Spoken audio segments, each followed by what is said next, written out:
Hello and welcome once again to Crick Voice. We are into the week 2 of IPL season 10. Kings XI Punjab hosted RCB. Once again it was played at indoor, the second home for Kings XI Punjab. They have kind of made this a fortress for them. RCB was strengthened by the inclusion of AB de Villiers. But the capacity crowd would have been disappointed not to have seen Chris Gale. The big Jamaican was left out for AB de Villiers to come back in. RCB went once again with two fast bowlers from Australia and England. Stanlake and Mills were retained by the RCB. Watson once again won the toss and he decided to bat first. It was once again a tricky move considering this was a small ground and a fast outfield. Chasing was always going to be the best option. But considering that he defended a low score at Chinnaswamy, he felt that his strength was in the bowling department. AB de Villiers, remember, he is coming back after a long injury. But the way he started off his innings was like his comeback of 100. His timing was majestic. The first ball he faced, he just pushed the ball past backward point and it raced off to the boundary. Two things was clear. One, he was in the zone already, and two, the outfield was lightning fast. Punjab batsmen in fact would have liked that ball racing away to the boundary.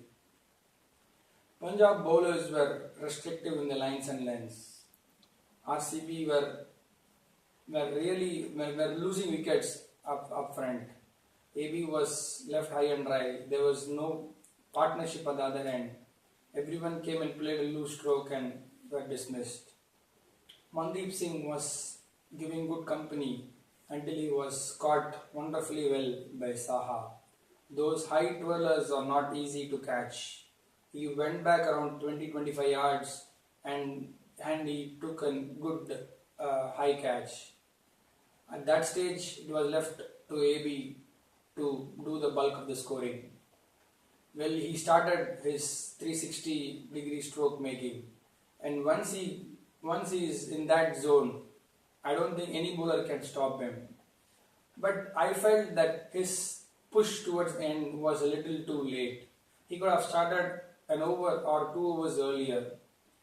Despite the push in the final overs and the onslaught by AB de Villiers, RCB finished with 148, which I thought was at least 20 to 25 runs short on the small ground.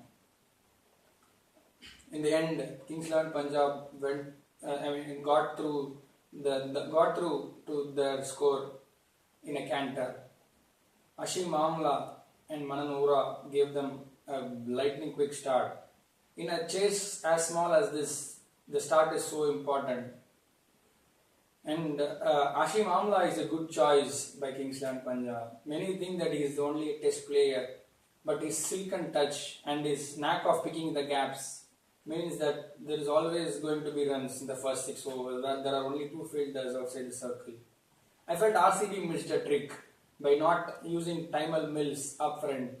Remember, he is your specialist T20 bowler, and Watson saved him for the last. He could have played this as a 15-over game and used his full quota of 4 overs up front. He had to pick wickets to come back into this match. In the end, Maxwell showed once again good form and he finished the game for Kings XI Punjab. 2-2 for Kings XI Punjab, and they have started this season very well. Remember, they had a disastrous season last one and they have come back strongly with this one. Their combination looks to be good and they have a good bench strength as well. And Virender Sehwag's style is probably rubbing on to the team. Sehwag-Maxwell combination have started this IPL season 10 with a bang. As far as RCB is concerned, they will welcome Virat Kohli into this side. Without Kohli, this batting lineup is struggling to put runs on the board. Apart from AB de Villiers, if Kohli is back, this would look a much better side. All in all, it was a one-sided game in the end at indoor. Thanks once again for watching Crick Voice.